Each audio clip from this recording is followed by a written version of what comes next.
Welcome to the 1.5ers 2050 Day in the Life.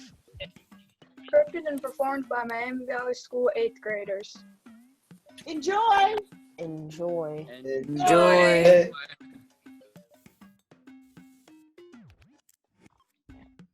Chaz Amos Jr. wakes up in his West Dayton urban home on a beautiful sunny day in the year 2050.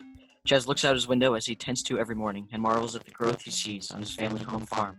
Another great day to be alive, and I'm really excited about today, he thinks as he meanders into his kitchen.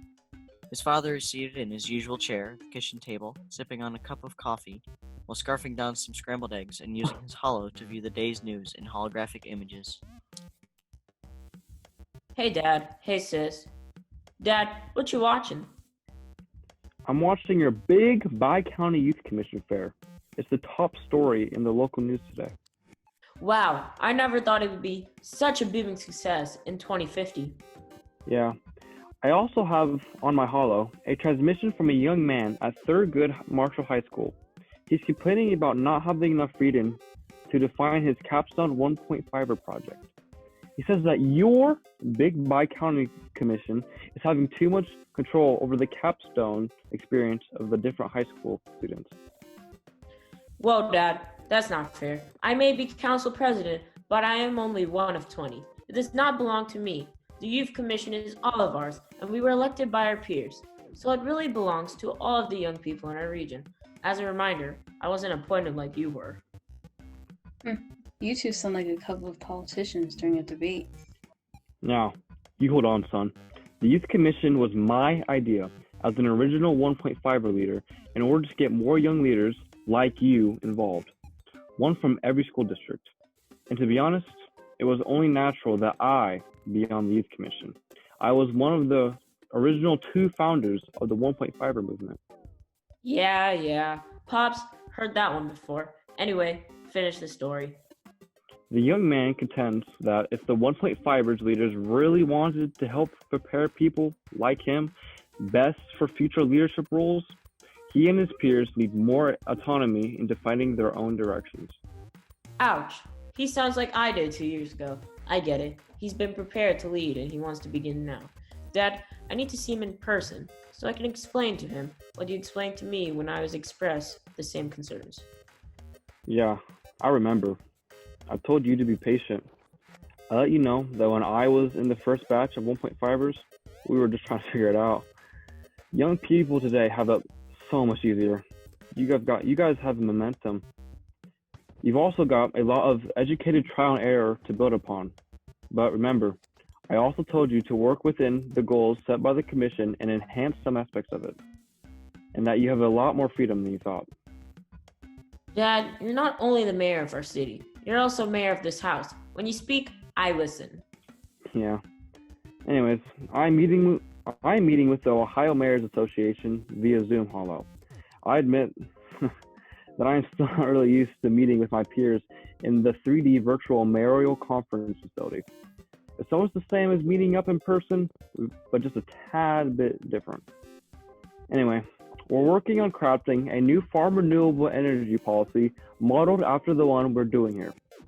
10 years ago, there was a lot more resistance. But our story goes a long way in selling this now. We are the only bioregion in the nation that is 100% self-sustaining in terms of power. We don't even have the blackouts like the other districts throughout the country like we used to.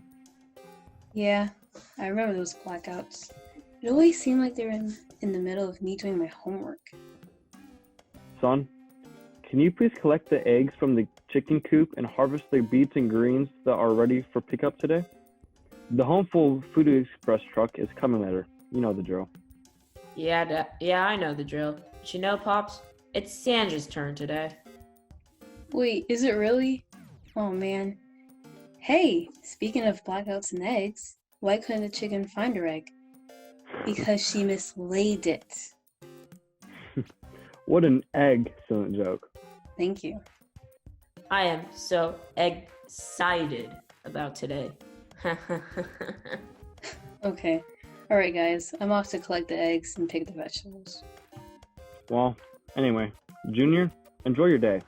The annual 1.5ers Youth Conference at the Hub today is an incredible experience. Oh, and Sandra, are you going to be by the conference later today?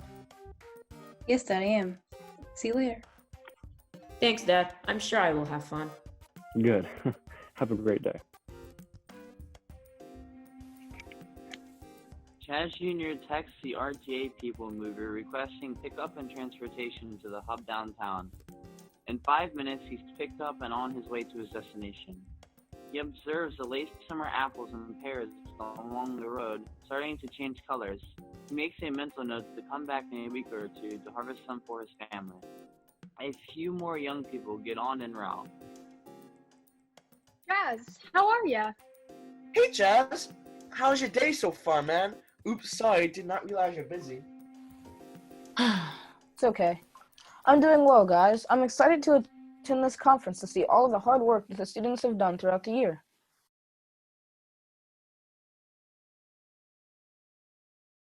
Chaz Jr. enters the Hub to attend the 1.5ers Annual Youth Conference. He meets Maeve, a fellow youth council leader, and proceeds to the first floor art exhibit. Ah, you're looking great, my friend. I can tell that you've really been eating healthily. Yes, this healthy diet from my health coach is really changing the way that I feel. Kaz, I need some of your eggs. Do you have any to share? Yes, I do. I've not been able to convince my parents to have chickens. I guess I'll have to wait till I'm on my own. I'm so excited about the day. It seems like we've been planning this forever. Yeah, but it's only been a couple of months. I know, but it still seems like forever. Alright, let's get started with the art exhibits over there. Good morning, Charlotte. Tell us about your art installation. Would you like to hear about the future of farming? I've made a map of what I think my neighborhood will look like 50 years from now. As you can see, we have gotten even more advanced with technology and can even change the weather to help our crops. That sort of thing is done in this building over here. And over here we have our community vertical garden right by our organic composting bin. Your map really reflects the changes that have happened in such a short amount of time. It seems so futuristic. I love the central organic composting bin. That was a great display. Now let's go see this pantomime. For my art installation, I'll be performing a pantomime about the power hands have in helping others. I call it Helping Hand. Wow, that was great. Hey Chaz, all of this talk about food is making my stomach grumble. I'm going to get something to eat. We'll catch up with you later.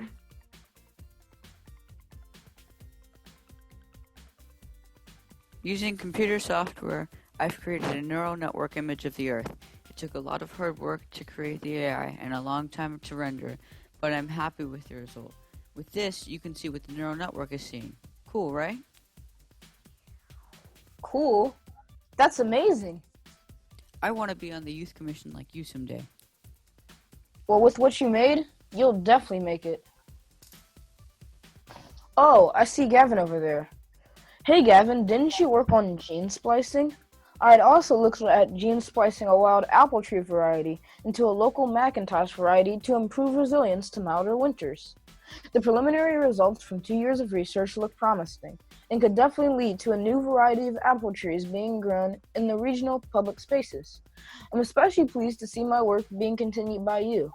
So what's new on the project, Gavin?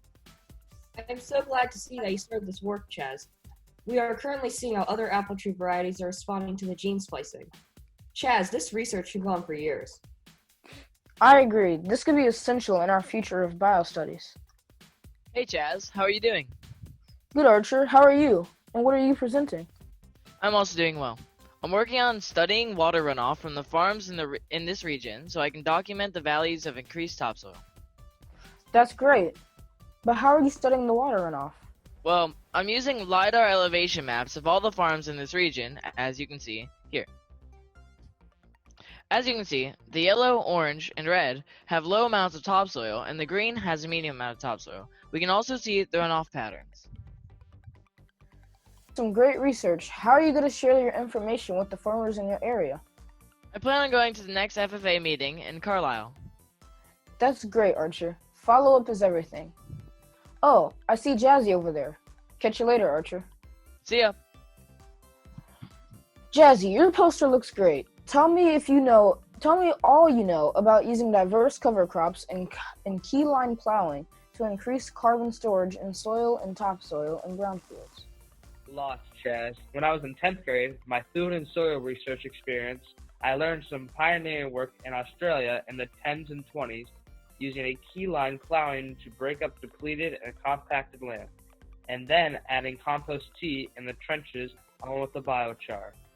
Then, they had planted 12 diverse cover crops. They were able to create a rich topsoil after just one growing season. I wanted to see if I could work it here, and if so, what ingredients would work best. My team and I used 1/4 of an acre of a corner piece of my land at my school where dirt was compacted and nothing was growing, not even weeds. We divided this land into 8 sections. We used different amount of bionutrients and biochar and tested different cover crops. We measured the topsoil generated just a year later and found the best combination of ingredients. I'm excited that a new team is now building upon our work at my school this year. I hope that other kids who see my presentation today will take this research back to their school. Jazzy, thanks for your service. There is so much land out there that has been unstable because of our industrial devastation. This could help us get that land back. I agree. I would like to keep studying this even after I graduate.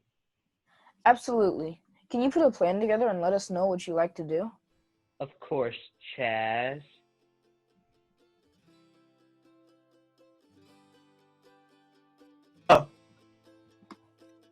Chaz walks up the stairs to the TEDx Youth Dayton floor. He enters the auditorium where a speaker is currently performing. He sees a few friends in the audience and an empty seat beside them and sits down. Hey Chaz, you excited to hear about the stories? They've been working for 5 months for this. Look over there. I think I can see Kate's mentor. Yes, I heard that she was an awesome, amazing mentor and helped Kate truly develop her story. I'm really anxious to hear Alante's story. I was talking to him about it earlier. You know, I was a former TEDx Youth presenter myself. Up next, a story from TEDx Youth, Alante Jones. Hello, my name is Alante Jones. I'm a junior at Dunbar High School. My story begins with my mom's story. Her parents had split when she was 4. Her father wasn't in her life, ever. And her mother had come to Dayton from Florida to work. They had no other family here. Life was really tough. My mother's mom was a mostly functional addict. It's kind of hard to believe this now, but Dayton was once called the epicenter of the addiction crisis. Work wasn't always consistently there for her, especially after the COVID-19 depression.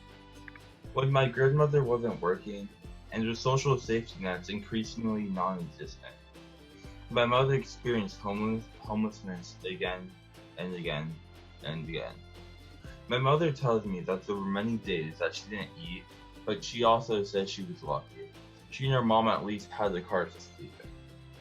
When I asked my mother how she felt back then, she had one word: hopeless.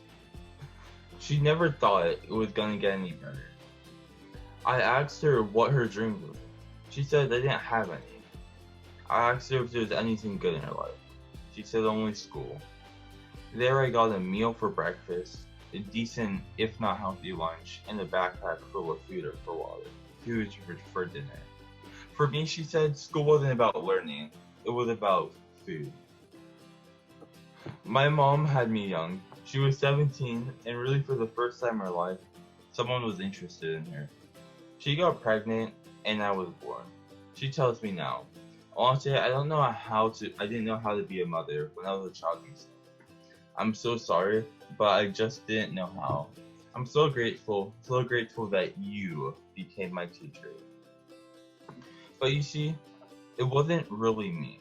It was my mentors and teachers who helped me from the day I stepped into preschool, and the mentors and teachers who helped me in elementary, middle, and high school. My mom tells me that it was their first family night at my preschool. that helped her see that there was another way. Neighbors who were home farmers shared their food they had grown and then prepared it. She said it was honestly the best food that she had ever had. She also said that her neighbors told her how this food had improved their health, added some income, helped them reconnect with their culture of food, and most importantly, how it gave them pride. Last of all, her neighbors let her know that anyone could do what they were doing, and that they were there to help. My mom told me after that she cried when they offered help. She hadn't known hope in her whole life. She said the hope overwhelmed her. I just didn't know how to react to it. But when I looked at you, Alante, I knew that I had to raise my hand and say, I want in. That began our journey to hope and health. She said we were living in an apartment then. We couldn't have a home garden, but there was a community farm in Huffman Park that we could go to be part owners. I signed us up, and then there we were in the evenings and on weekends, learning and doing farming.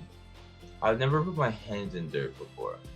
I could never have imagined that doing so would seem like the cleanest thing I had ever done.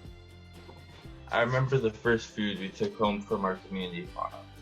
Spinach my mom had never had before. Our neighbors taught her a recipe. I remember the first spinach salad we had, a little bacon, a little goat cheese, and some locally hydroponically grown strawberries. It was scrumptious. My mom tells me that once again she cried as she was eating it. She says that she couldn't believe that she had grown something so good, so healthy, and so tasty. My story jumps ahead 10 years to today. My mom is now our neighborhood's farming mentor. I'm her apprentice. In fact, my required apprenticeship last year was with her. It was my choice. It was cool to have my mom as my boss and mentor. We've always been close, but now we are so tight. My favorite thing from that experience was the summer food camp for kids we organized and led, teaching them how to grow regeneratively. My role was to help them see farming as science. I taught them how to measure the carbon storage in the soil and how to document the feed production. I worked with them on journaling about their experience and how to tell stories through it all. Overall, I believe that they learned that school isn't just a building you go to for 7 hours a day in the fall, winter, and spring. They learned school is learning, and that it can be done anywhere.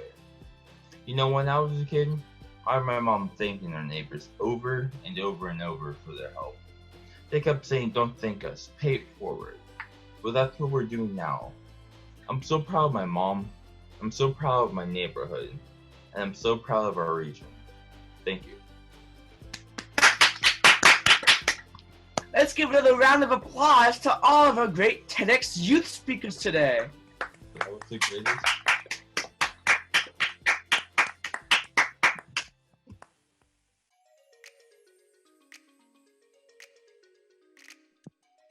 To conclude the day, all members of the Regional Youth Council gathered together at a meeting to discuss what they thought and saw throughout the day. The 20 members of the council include 4 from Dayton Public Schools and student members from each of the school districts, local area colleges, and universities. Being the president of the Youth Council, Chaz Jr. convened the meeting. Hi everyone. Thank you so much for coming to this meeting. While I hope you all had the kind of day I did, I understand you're tired, so I'll try to make the meeting short. But I want everyone to remember, it's extremely important that we take some time now, while everything is fresh in our minds, to discuss what we learned from today and identify where we need to go next. I'd first like to hear from other council members what you liked best about today. Maeve, would you like to start us off? Of course. I loved everything. But what I loved the most was the plant art in the lobby. As you may recall, last year some seniors at my school proposed a challenge for students to contribute to plant art installations at the youth conference. I am glad that we put the challenge out to all of the schools. Seeing all the plants together was a breathtaking sight. Thanks, Maeve. Eliza, how about you talk about the science projects? Alright, so as you know, I am very science oriented. Really? Your 50 science awards were no indication. I was excited to see students' efforts reflect the priorities that we've set for the last 2 years. I saw that reclaiming the brownfields was a common theme in many of the projects. We saw 5 hologram project presentations that showed student team research efforts at regenerating the land. And there were some real successes that needed to be shared with the farmers in our community. If you don't mind, remind me again, what are brownfields? Brownfields are lands that have been messed up from years of toxic manufacturing. I was also really excited to see the other student researchers respond to our priority about neighborhood health coaching. Last year, the findings from our health data system had noted that there were some inconsistencies in health indicators coming from some of our neighborhoods. We asked schools to help us understand why, so it was super cool to see some of the research results. I especially think that the research aimed at looking at different approaches to neighborhood health coaching was really valuable. I think that we will be able to offer some advice to the health coaching cooperative to help them improve their processes here on. Chef T, do you have something to share? Well, I would be heedless. You know, I really like using that word. I would be heedless. See, I used it again. If I didn't say how good the cuisine was. I honestly spent a lot of the day up there, not simply because I like eating, which I do, but because I see myself entering this culinary space when I graduate from Cafe Virtual Reality Culinary School, because as you know, it's where I focus my efforts on the council. Why don't you wrap this up, Roselia? I really liked that some of the natural installations included images of the students' cultures and backgrounds. It was a collage of pictures, paintings, sculptures, and plants. One of the installations particularly stood out to me. It was a holographic sculpture of one of the students' ancestors, and when you walked up to it, music started to play, and the hologram started to sing along. The music was really special as well because the student composed the piece based off of one of her family's lullabies. It was really cool to see an homage to a piece of their history. Thanks, Roselia, and to everyone for all of your wonderful ideas from today. I believe we're ready to adjourn this meeting. Today went very smoothly thanks to all of your hard work, and I believe we have gained the foundation for even more improvements to be made in our community. You guys are awesome. Have a great rest of your night. You've earned it. Thanks. Bye. Bye. Bye. By the end of the meeting, tentative ideas of learning that needed to reach farmers, entrepreneurs, and health advocates in the community to help them improve what they were doing had been defined, as well as potential directions to engage students in the next academic year were identified. Lastly, ideas for improving the youth conference were documented. All 20 of the council members then said goodbye, exited the room, and left by their own means of transport. Since they had a long day, they all left quickly to get home and enjoy some time with their families. Chaz Jr., being the president, stayed behind for a minute to clean up the area. Afterwards, he left the conference room, excited to tell his father about the wonderful experience he had.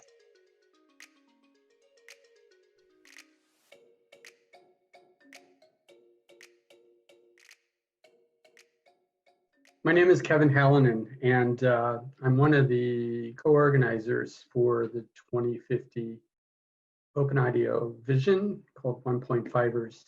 I am speaking with Mrs. Linda Hallinan, who happens to be my wife, but who is a teacher at Miami Valley School. She teaches Maker plus computer science, and we approached her and asked her if she'd be willing to engage her students in an experiential learning project to effectively develop a day in the life play for our submission.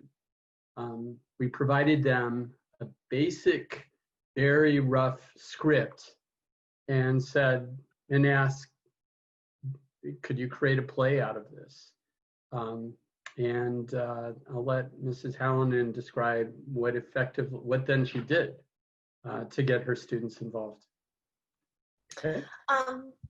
Well, I am an educator of middle school, And so I selected my 8th grade class. As you know, middle schoolers, they're still eager to learn.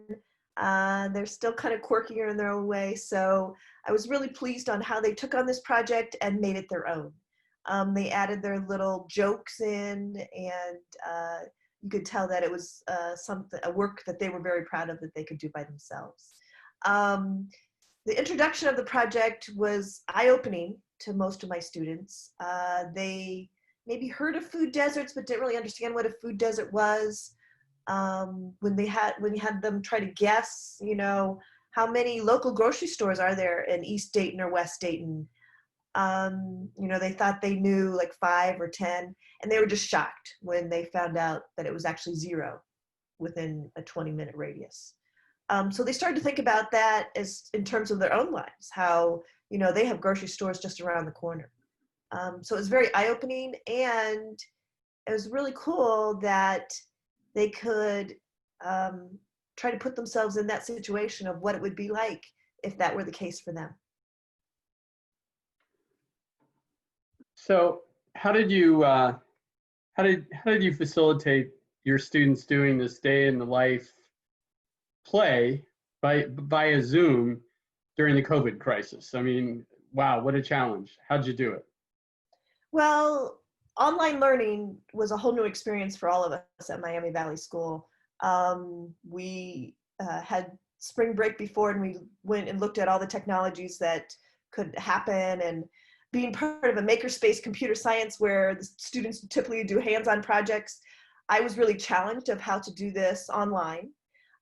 So when the opportunity came to us to be able to learn more about the local community, the food deserts, also a great learning tool for my students was future casting, for them to imagine themselves in 2050, 30 years from now, when they're 40-somethings and have families of their own. What kind of society do they want to live in? And that they need to start now to use their leadership abilities and use their creativity to help kind of mold what their futures look like. That was where I think a lot of the creativity of my students came out. It was great when I presented it to my students. They were very excited about it. Some students really wanted to come to the limelight and take on larger roles.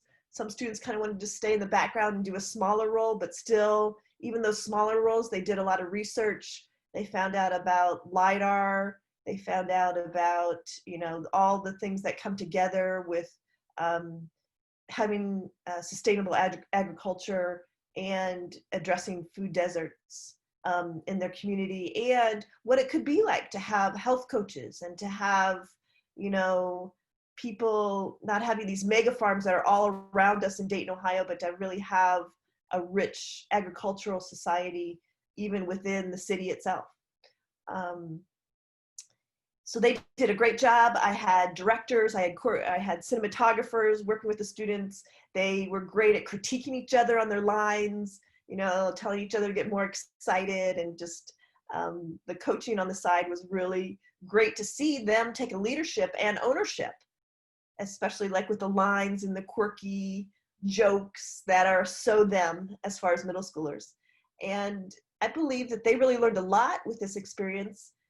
And I, as an educator, really learned a lot. That this experiential learning, it wasn't just, go do a Google search and find out about this information, but by taking this avenue, it really helped them to have their learning be more authentic, and they knew that they were making a difference, that, hopefully, the Dayton area could be impacted by this project and go forward, and that they could be a part of that. So again, being part of something in the middle of Zoom every day was very impactful for my students. So at the end of the project, just before the final performance, your students had the opportunity to meet via Zoom Chaz Amos, one of the 1.5ers leaders for our project. Yes. Can you talk about that? So our middle school every morning we have morning announcements where, the teachers, kind of give inspirational thoughts or to the students, and our principal, comes on and talks about all the things that are happening that day. And we were very fortunate to have Chaz be a guest morning announcements. So he actually addressed all of our student body, 6th through 8th grade, and all of my educating peers and administrators. They were blown away by Chaz. His message was so down to earth. It was, take responsibility for your education, show the leadership that I know you have, and make something happen with that leadership. And it really helped inspire the kids that to hear Chaz's story and to see this person that they had been writing this play about his life in 30 years from now, but to actually put a face and a name and meet this person, it was very inspirational to all my students. And even after announcements were over, I got many emails from my peers saying that Chaz just made their day, that he was the inspiration that we all needed in the midst of this doldrum of Zoom day in and day out online education. So Chaz, Amos, during the development of our vision, really was the force behind this idea of experiential learning that is relevant. So community impactful, relevant experiential learning. And we're so grateful for you and your students taking on this project, and in doing so, make a real contribution to this mission that we're putting forward. Your Day in the Life Zoom play is actually part of our submission, and we are grateful. The world will see the work of your students. And we thank you for showing us how important community impactful, relevant experiential learning is. Well, I was just really grateful for this opportunity. Again, my students blew me away. I had the directors and the way they were helping each other and coaching each other. They really took on the leadership role to make this play happen. They added their own quirky lines. They made it their own. They learned a lot about their community. They learned a lot about different learning experiences. And I, as an educator, came out, I think, on top because I learned the most. I learned what my students are capable of. I stretched them, I felt, and they rose to the occasion. And this will really help me in thinking about my curriculum that I designed for my students and how the experiential learning style is really the most impactful for my students.